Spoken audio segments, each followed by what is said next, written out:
प्रगतिवाद पढ़ा था। आज पढ़ेंगे हम लोग प्रयोगवाद।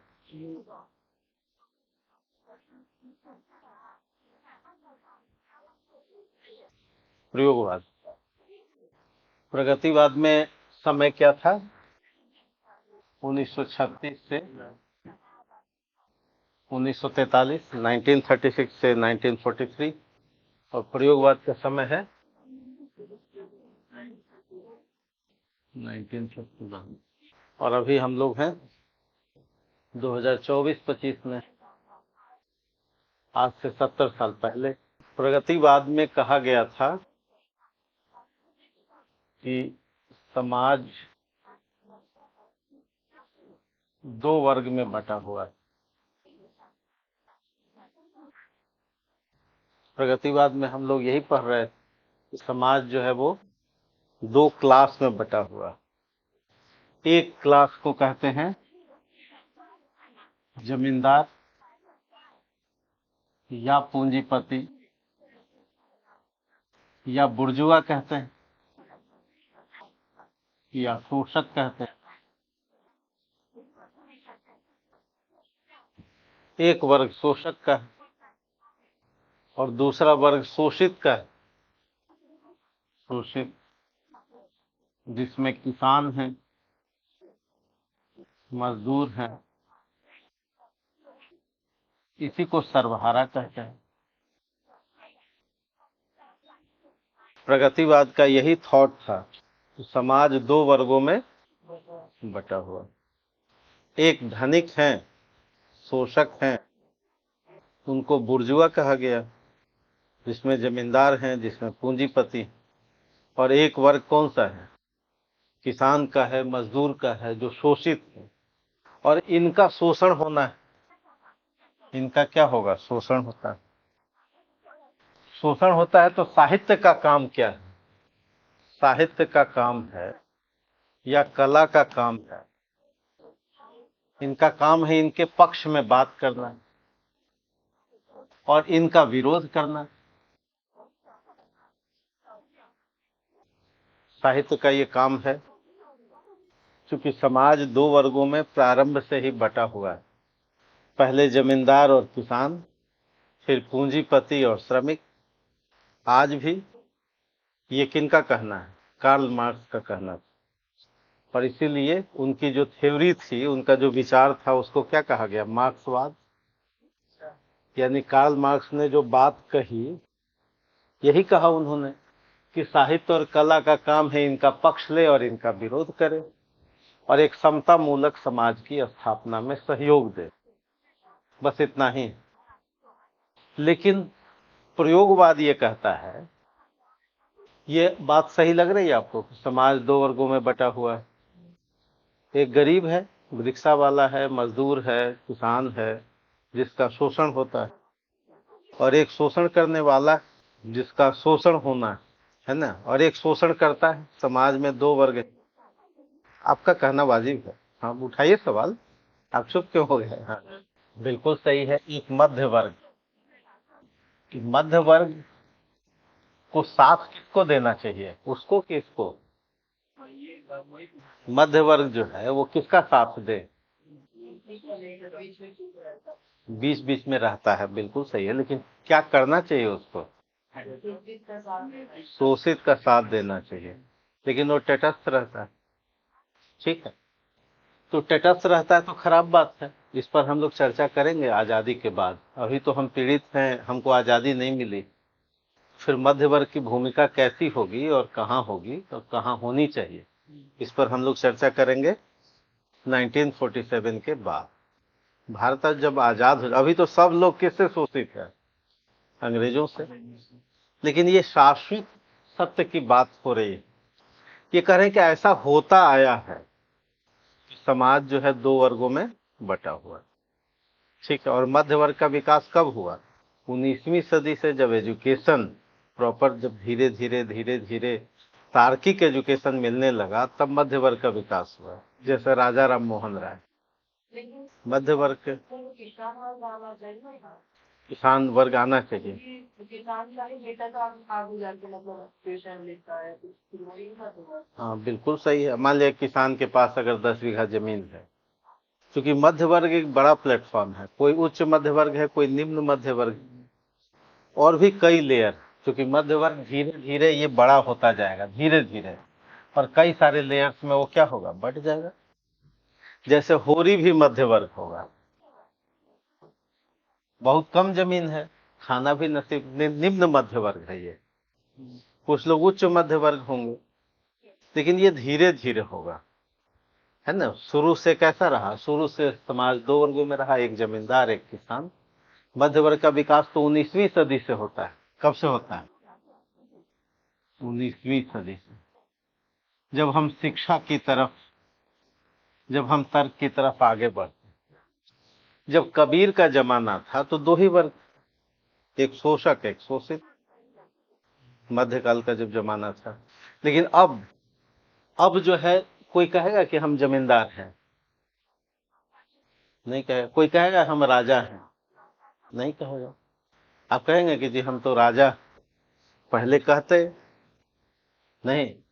तो पहले दो वर्ग था तो आप कह सकते थे। तो कहने का मतलब कि समाज दो वर्गों में बटा हुआ है, ये माना गया, औसत सत्य है। औसत सत्य मतलब एवरेज ट्रूथ, कंप्लीट नहीं है लेकिन एवरेज ट्रूथ। समाज दो वर्गों में बटा हुआ, ठीक है। और साहित्य और कला किसके प्रति होना चाहिए प्रतिबद्ध? सर्वहारा के प्रति। और विरोध किसका करें? जमींदार का। इसलिए नागार्जुन ने कहा कि जमींदार हैं बदहवास, हमने उनको ललकारा है, जिसकी जांगड़ उसकी धरती, यही हमारा नारा है। और पूंजीवाद का विरोध किया गया, कल आपने पढ़ा। लेकिन अब प्रयोगवाद के जो जनक थे उनका नाम था अज्ञेय। उनका पूरा नाम था सच्चिदानंद हीरानंद वात्स्यायन अज्ञेय, ये पूरा नाम। इन्होंने एक प्रश्न खड़ा किया। प्रश्न ये था कि आप पहले से कैसे कह सकते हैं कि कौन शोषक और कौन शोषित? पहले से कैसे कह सकते हैं? गरीब हो जाने का मतलब ये नहीं कि वो शोषित ही रहेगा। हो सकता है कोई मजदूर हो और उसको 500 रुपया मिलता हो एक दिन का, और 8 घंटे की उसको ड्यूटी करनी हो, और वो आए 4 ही घंटे ड्यूटी करे। नहीं, कोई रिक्शा वाला को आप कह रहे हैं कि जी रिक्शा वाला यहाँ, और हो सकता है कि आपको कमला नगर जाना हो और नए हो आप, तो घुमा करके आपसे 150 रुपया ले ले। तो उस समय शोषक कौन हुआ? कौन हुआ? हाँ, शोषक कौन हुआ? रिक्शा वाला। नहीं, यानी शोषक और शोषित होना। मान लो कोई किताब दुकानदार है और आपको नहीं पता है, वो नोट्स का ही आपसे 2000 चार्ज कर ले, ठीक है।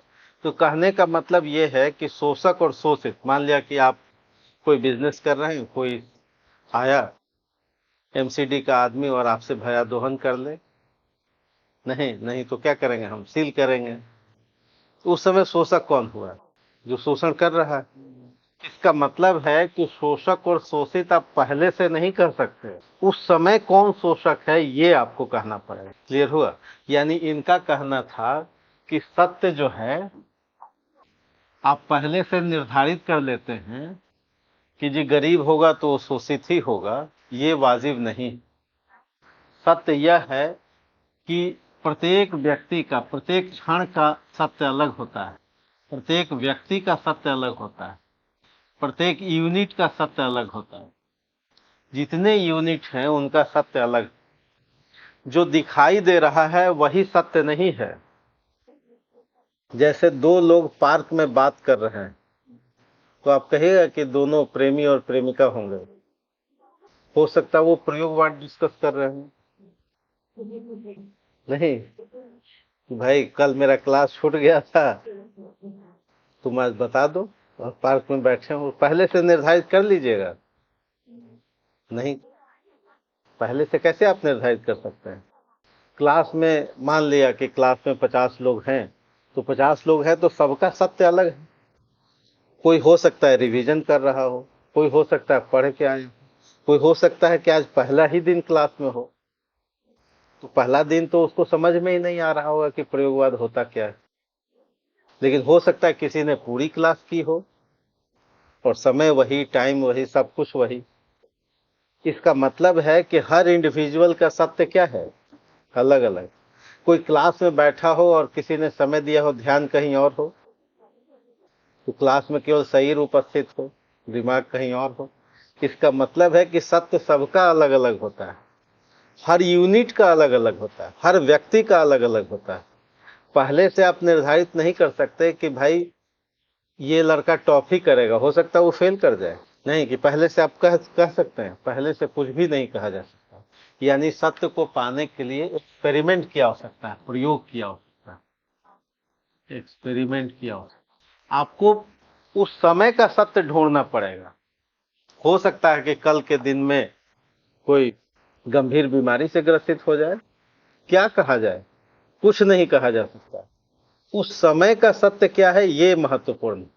आप ये नहीं कर सकते कि समाज जी 2 वर्गों में बटा हुआ है और हमने सत्य पा लिया है, एक वर्ग सर्वहारा है, एक वर्ग क्या है, शोषक।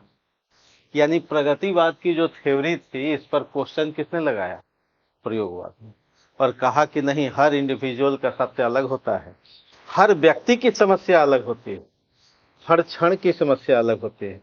हो सकता है कोई सीढ़ी से उतर रहा हो तो उसके पैर में मोच आ गई, हो सकता है हाथ में ही एग्जाम है और 2 दिन पहले हाथ में क्या आ गया, दर्द आ गया, वो नहीं लिख पा रहा है। तो इसका मतलब है कि आप निर्धारित नहीं कर सकते, कि सब कुछ पूर्व निर्धारित नहीं होता। हर क्षण का सत्य अलग होता है, हर व्यक्ति का सत्य अलग होता है, हर इकाई का सत्य अलग होता है। समझ में आया? और इसके लिए अगर आपको जानना है, समझना है, तो आपको क्या करना पड़ेगा, उसका बैकग्राउंड समझना पड़ेगा, उसकी समस्याओं को समझना पड़ेगा, यानी प्रयोग करना पड़ेगा। समझ गए? यानी प्रयोगवाद की पहली विशेषता क्या हुई, प्रयोगवाद। और इसके जनक कौन है, ये पूरा नाम क्या है, सच्चिदानंद हीरानंद वात्स्यायन अज्ञे। और ये साइंस ग्रेजुएट, साइंस के विद्यार्थी थे, हिंदी में पॉपुलर हुए। ठीक है। और इनकी एक कविता आपको कोर्स में है, उसका नाम क्या है, साथ देना, ये हम लोग पढ़ेंगे 1961 में ये कविता। तो प्रयोगवाद के जनक है, प्रारंभ करता है अज्ञे। और इन्होंने एक मैगजीन निकाली, उसका नाम था सार सप्तक, जिसमें 7 कवि थे, 7 कवि, सप्त मतलब 7, 7 कवि मुख्य रूप से थे। और इसके संपादक इस मैगजीन के कौन थे, अज्ञे। तार सप्तक नाम की एक पत्रिका छपी, जिसमें 7 कवियों ने लिखा मुख्य रूप से। ये पहली बार छपी 1943 में। कब छपी, 1943 में। और यही कारण है कि प्रयोगवाद का प्रारंभ हम कब से मानते हैं, 1943 से मानते हैं। और इन्होंने कहा, पहली बात कही कि प्रयोग पर बल देना पड़ेगा, प्रयोग पर बल, यानी प्रयोग की आवश्यकता है, प्रयोग की आवश्यकता है। किस लिए आवश्यकता है, सत्य को पाने के लिए, जानने। यानी पूर्व निर्धारित कुछ नहीं होता, पूर्व निर्धारित या औसत सत्य नहीं होता।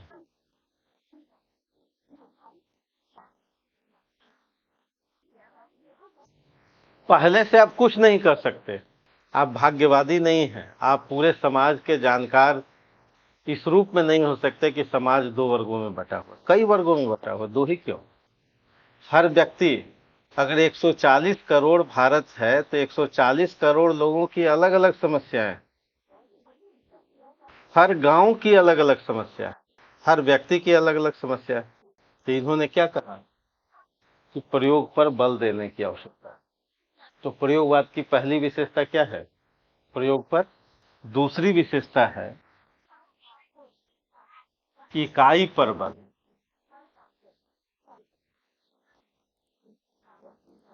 इकाई का मतलब यूनिट। यूनिट का मतलब है कि भाई पूरे समय पर नहीं, क्षण पर बात कीजिए। अभी क्या है?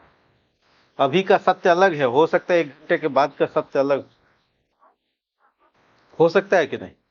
अभी हम खुश हैं और 1 घंटे के बाद एक न्यूज आई दुख की और हम क्या हो गए? दुखी हो गए। तो 1 घंटे के बाद क्या होगा कौन जाने। अभी वर्तमान जो हम लोग जी रहे हैं ये मुख्य है, यानी क्षण पर बल। इसलिए इन्होंने कहा कि शब्द पर बल दीजिए, पूरी भाषा पर नहीं। पूरा कहानी है लेकिन स्टार्ट तो शब्द से ही है। शब्द महत्वपूर्ण, क्षण महत्वपूर्ण। इन्होंने कहा कि नहीं, व्यक्ति महत्वपूर्ण है, हर इकाई महत्वपूर्ण, क्योंकि हर व्यक्ति मिलके ही तो राष्ट्र बने। राष्ट्र को किसने देखा है? अगर आपको विश्व गुरु बनना है तो हर यूनिट को योग्य बनना पड़ेगा। नहीं तो इन्होंने क्या कहा, यूनिट ही प्राथमिक होता है। इसलिए हमको किस पर बल देना है? इकाई पर बल देना है, समाज पर नहीं, इंडिविजुअल पर। समाज की प्रगति चाहते हैं तो हर इंडिविजुअल का प्रोग्रेस करना पड़ेगा। तीसरी विशेषता अनुभव की प्रामाणिकता। दूसरे का अनुभव नहीं, अपना अनुभव लीजिए और उस अनुभव सत्य को व्यक्त कीजिए। अनुभव की प्रामाणिकता, अपना अनुभव लीजिए और अनुभव को क्या कीजिए? बात कीजिए, उस अनुभव पर बात कीजिए। चौथा, बौद्धिकता से बात कीजिए। बौद्धिकता पर बात, क्वेश्चन मार्क लगाइए, प्रश्न लगाइए, मान मत लीजिए।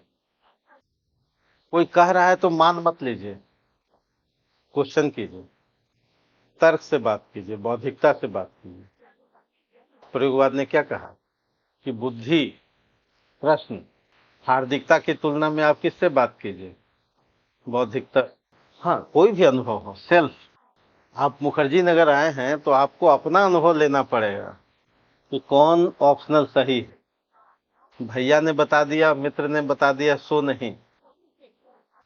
नहीं, किसी ने बता दिया कि जी इससे तो सारा इथिक्स है, उस पर बात मत कीजिए, अपना अनुभव लीजिए।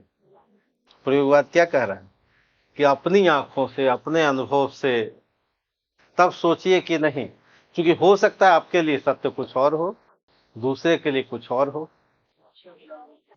अच्छा बुरा जो भी अनुभव है उस पर पांचवी विशेषता बिल्कुल सही कह रही कि अच्छा बुरा जो भी अनुभव मिलता है, हो सकता है पॉजिटिव नेगेटिव कुछ भी हो सकता है। यही इंपॉर्टेंट। अगर पॉजिटिव है तो पॉजिटिव कहिए, अगर नेगेटिव है तो नेगेटिव कहिए।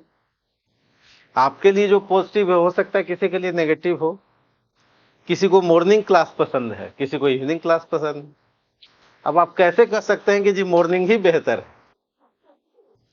या कोई कहे कि नहीं जी इवनिंग ही क्लास बेहतर।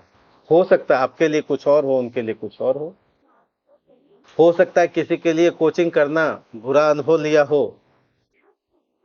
जैसे अभी इस वर्ष अर्पित पास किए, 289 अंक लाए, वो कह रहे कि जी कोचिंग करना वेस्टेज ऑफ समय। सही बात। हाँ बिल्कुल सही है भाई, उनके लिए वो है। हो सकता है कि बिल्कुल कोई अनाड़ी हो, उसको लगता हो कि कोचिंग करने से क्या होता है, फायदा होता है। नहीं, सब मिल करके ये विचार दे रहे हैं। जैसे प्रगतिवादी थॉट के साथ कई सारे लोग हैं, है ना। तो ये विचार देने वाले, जिसमें मेन अगुआ कौन है, नेतृत्व किसका है? अज्ञेय का। ठीक है, क्लियर हुआ। तो कितनी विशेषता याद हो गई? 5। प्रयोग पर बल, यूनिट पर बल, अनुभव, अपना अनुभव, उस पर बात कीजिए। अनुभव अच्छा भी हो सकता है और बुरा भी हो सकता है। और बौद्धिकता पर बात कीजिए। छठी विशेषता कि प्रेम कैसा विषय है? इमोशनल विषय है, भावनात्मक विषय है, लेकिन यहां भी बौद्धिकता से सोचिए। प्रेम जैसे विषय में भी क्या कीजिए? बौद्धिकता से सोचिए। मान लिया कि किसी से आपका नहीं बन, तो क्या जिंदगी उसी के लिए? तू नहीं तो कोई और सही। नहीं, तू नहीं तो कोई और सही। इसलिए लोगों ने कहा कि नहीं, प्रेम जैसे विषय में भी आप कैसे रहिए, बौद्धिकता से बात कीजिए। और सातवीं विशेषता, शिल्प में भी प्रयोग होगा, शिल्प में भी प्रयोग, भाषा में भी नयापन। बिल्कुल सही, भाषा में भी नयापन होगा। मान लिया कि हो सकता है किसी को देख करके वो गुलाब सी खिल गई और किसी को देख के वो हीटर की तरह मुरझा गई, नहीं हो सकता है कि नहीं? तो जो हीटर की तरह हो गया तो वो हीटर ही लिखे, वो क्यों गुलाब लिखेगा? नहीं, यानी आपको जो अनुभव है, जैसा कोई लिख रहा है कि मेरे सपने ऐसे टूट गए हैं जैसे भुना हुआ पापड़, उसको पापड़ से ही तुलना अच्छी लगी तो पापड़ ही लिखे वो।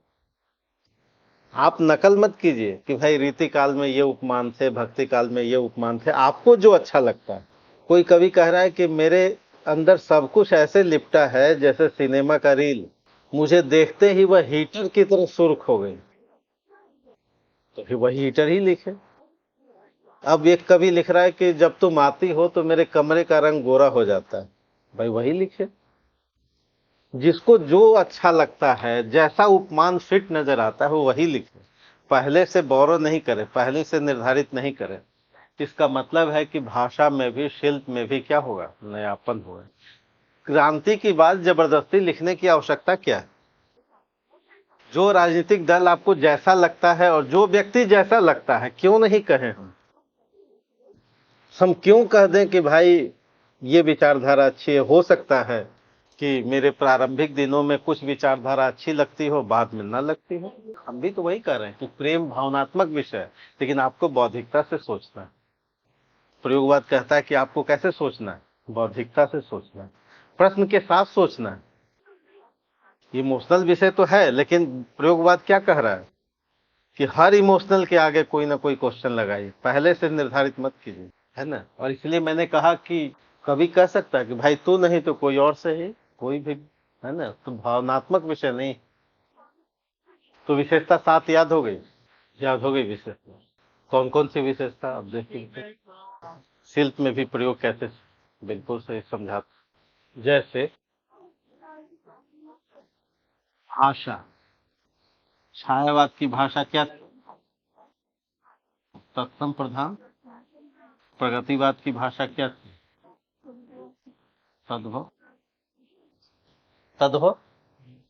प्रयोगवाद कहता है कि हमको तत्सम तद्भव के चक्कर में क्यों पड़े, हमको जो कहना है और उसमें जो शब्द आए, इसलिए जो भी शब्द आए वो लिखेंगे हम। छायावाद में तो तत्सम ही लिखना था। आप पहले से निर्धारित क्यों रहिएगा? हो सकता है कि मेरा विषय तत्सम प्रधान हो तो तत्सम लिखें, हो सकता है अगली लाइन तद्भव प्रधान तो वो लिखेंगे। मान लिया कि हमको कोई प्रतीक या उपमान चुनने, उपमान चुनना है, तो आप चुन रहे हैं कि भाई तुम्हारा चेहरा, आपको लव लेटर लिखना है, आपने लिखा तुम्हारा चेहरा चांद जैसा लगता है, तो चांद आपका तो नहीं था कि था? चांद उपमान ये तो पहले से था, आपने नकल कर लिया। नहीं, आपने क्या कर लिया? नकल कर लिया, क्योंकि आपका अपना तो अनुभव था नहीं। तो आप क्यों नहीं अपना अनुभव लिखिए? हो सकता है कि आप लिखें तुम हीटर की तरह लगते हो, यही लिखिए। आप नकल क्यों कीजिएगा? नहीं, हो सकता है सुमित के लिए कुछ और लगे।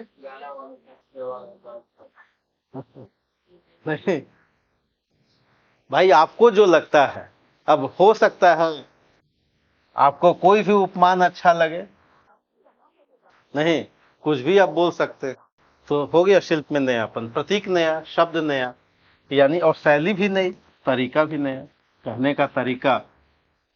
चौथा, छंद मुक्त रचनाएं होंगी, कोई छंदों में लिखने की जरूरत नहीं है, जैसा लिखना हो वैसा लिखिए। मान लिया हमको अंग्रेजी के शब्द ज्यादा अच्छे लग रहे हैं तो अंग्रेजी ही लिखिए। अंग्रेजी शब्द हमको लग रहा है कि हम ज्यादा यहाँ सूट कर रहा है तो अंग्रेजी के शब्द लिखिए। जैसे पिस गया वह भीतरी और बाहरी दो कठिन पाटों के बीच, ऐसी ट्रेजेडी है नीच। अब ट्रेजेडी तो अंग्रेजी का शब्द था, तो मुक्ति बोध को तो पता ही था कि इसका अर्थ त्रासदी होता है, तो त्रासदी क्यों नहीं लिखा, ट्रेजेडी क्यों लिख दिया? भाई उनको लगा कि नहीं यही वर्ड सूट कर रहा है। किसी कवि को लग रहा है कि नहीं अंग्रेजी के हम शब्द लिखेंगे, टिक टिक टिक लेट मी स्पीक, अंग्रेजी का शब्द, फिर उसके बाद हम हिंदी चालू करेंगे। हमको अपनी बात कहनी और अपने अनुभव को हमको व्यक्त करना है। हम जिसमें कहें, हम उर्दू के शब्द ले, हम फारसी के शब्द ले, हम क्यों बंधे रहें कि यही विचारधारा अच्छी है? हो सकता है कि ये विचारधारा हमको 2024 में अच्छी लगी, 2025 में कुछ और। तो जब जो जैसा लगेगा हम सत्य को व्यक्त करेंगे, हम अपने अनुभव को व्यक्त करेंगे, और अपने अनुभव के व्यक्ति के लिए जो भाषा जो शैली उपयुक्त नजर आती है वही लिखेंगे। क्लियर हुआ? हाँ, आस्था अनास्था का मतलब है कि पॉजिटिव और नेगेटिव। आपने कहा ना कि अच्छा अनुभव भी हो सकता है और बुरा। तो अच्छा अनुभव होगा तो मेरी आस्था प्रबल होगी, और बुरा अनुभव होगा तो क्या होगा, अनास्था भी होगी। ठीक है, आशा और विश्वास भी हो सकता है कि अनास्था का भाव पैदा। क्लियर हुआ? तो पांच विशेषता याद हो गई। क्या क्या विशेषता है? प्रयोगवाद की विशेषता, प्रयोगवाद की विशेषता क्या है? प्रयोग पर बल नहीं, और इसी से इसका नाम क्या पड़ गया? प्रयोगवाद, एक्सपेरिमेंट, प्रयोग। इसलिए बार बार जब ये शब्द प्रयोग हुआ, इसलिए इस कालखंड का नाम क्या पड़ गया? इस कालखंड या इस विचार या ये जो कविता आंदोलन था, काव्य आंदोलन था, इसका नाम क्या पड़ गया? प्रयोगवाद।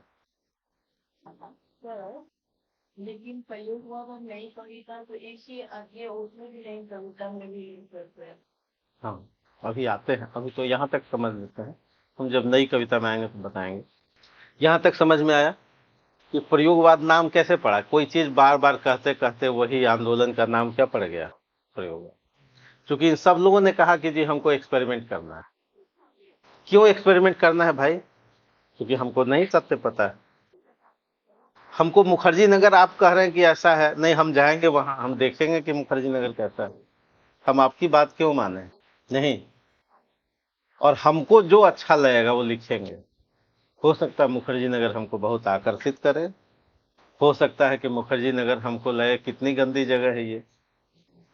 तो इनके लिए अलग सत्य है, उनके लिए अलग सत्य है, उसके लिए क्या करना पड़ेगा? प्रयोग करना पड़ेगा, जानना पड़ेगा।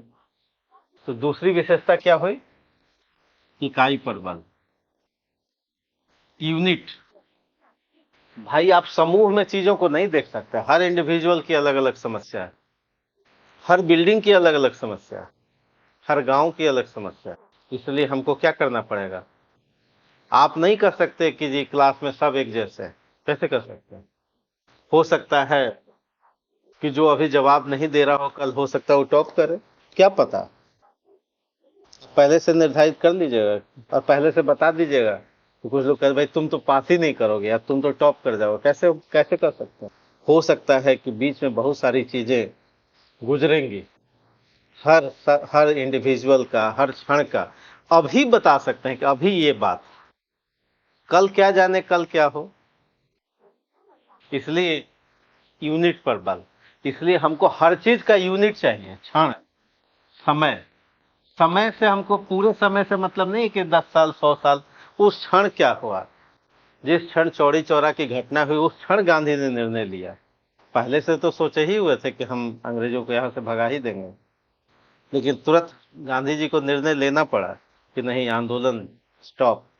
ठीक है, निर्णय तो उस क्षण का होता है। जब नोटबंदी हुई तो वो क्षण नहीं, वो क्षण था और कितनी तकलीफें शुरू हो गई किसी के लिए। आप कहेंगे कि जो नोटबंदी में तकलीफी कैसे हुई, किसी के लिए तो बहुत आराम के क्षण थे वो, किसी के लिए तो वही कमाई के क्षण थे, चाहे वो कितना गोल्डन एज था, नहीं, और किसी के लिए वो बुरे दिन थे। तो हर व्यक्ति के लिए अलग अलग सत्य होता है। इसलिए हमको क्या करना है? यूनिट पर बल देना, व्यक्ति पर, इंडिविजुअल पर बल देना। तो प्रगतिवाद में कहाँ व्यक्तित्व? वो तो कह रहा है कि नहीं जी, हमको तो सर्वहारा के लिए आवाज उठाना है। सर्वहारा मोहन साहब हैं, ये तो नहीं है ना। सर्वहारा मिस्टर ए हैं कि मिस्टर बी हैं। हो सकता है मिस्टर ए शोषक हो और मिस्टर बी उसी सर्वहारा का शोषित हो, और मिस्टर बी भी अगले 2 साल के बाद शोषक हो जाए। प्रगतिवाद तो कह रहा है कि जी हमको तो सत्य प्राप्त हो चुका है। सत्य ये है कि समाज तो 2 वर्गों में बटा है, 2 तरह के ही लोग होते हैं, एक शोषक एक शोषित। ये प्रगतिवाद कह रहा है। प्रयोगवाद कह रहा है कि जी नहीं, खोरी भी तो बांस बेच सकता है, भाई का शोषण कर सकता है। आप कैसे कह रहे हैं कि भाई मौका मिला उसको, है कि नहीं? यानी आप, और उस क्षण हो सकता अगले क्षण होरी का शोषण हो रहा हो। कौन सा महत्वपूर्ण है? यूनिट महत्वपूर्ण है। ये किनका कहना है? हम अभी शाश्वत सत्य की बात नहीं कर रहे हैं। प्रगतिवाद का भी अपना औसत सत्य है जो कुछ हद तक सही है। इसी बात को महावीर स्वामी ने तो अनेकांतवाद कहा। ये नहीं कहा कि भाई हर एंगल से, जिस एंगल से आप देख रहे हैं सत्य वो वैसा दिखाई देता है। हाँ, अनेकांत, अनेक हैं, 7 तरह से। ठीक है, अलग अलग समय का अलग अलग सत्य है। आपको आप अपने हिस्से का सत्य देख रहे हैं, इसलिए आप किसी से लड़ पड़ते हैं, लेकिन दूसरा भी तो तर्क देता है। 2 व्यक्तियों में झगड़े क्यों होते हैं? क्योंकि हर व्यक्ति अपने अपने तरीके से सत्य को ही कह रहा है कि जी प्राथमिक है, तुमको मानना पड़ेगा। हो सकता है कुछ आंशिक सत्य दूसरे के पास भी हो। नहीं, जैसे आप अपने पिताजी से बोले कि भाई ये विचार, हो सकता है उनका अपने तरीके से सत्य अलग दिखाई दे रहा हो, और जब दूसरे को आदमी नहीं सुन पाता तो वहां क्या होता है? झगड़े होते हैं कि नहीं, हम ही जो देख रहे हैं पूर्ण सत्य वही। ऐसा हो सकता है। प्रयोगवाद कह रहा है कि नहीं जी, हर व्यक्ति का अलग अलग सत्य होता है। और तीसरी विशेषता क्या है? अनुभव, एक सेल्फ अनुभव, सेल्फ एक्सपीरियंस। इस पर बात कीजिए। दूसरे का अगर सेल्फ अनुभव होगा तो अच्छा बुरा दोनों होगा, तो अच्छा बुरा दोनों होगा तो पॉजिटिव नेगेटिव दोनों, आस्था भी नास्ता भी, अच्छा बुरा दोनों अनुभव होगा। नहीं, और कैसे कीजिए? बौद्धिकता से बात कीजिए। हार्दिकता से सोचने की आवश्यकता नहीं। बौद्धिकता का मतलब कि हर समस्या, हर अवधारणा के आगे क्वेश्चन मार्क। छठी बात, कोई वाद नहीं, कोई विचार, इसका अंधानुकरण नहीं।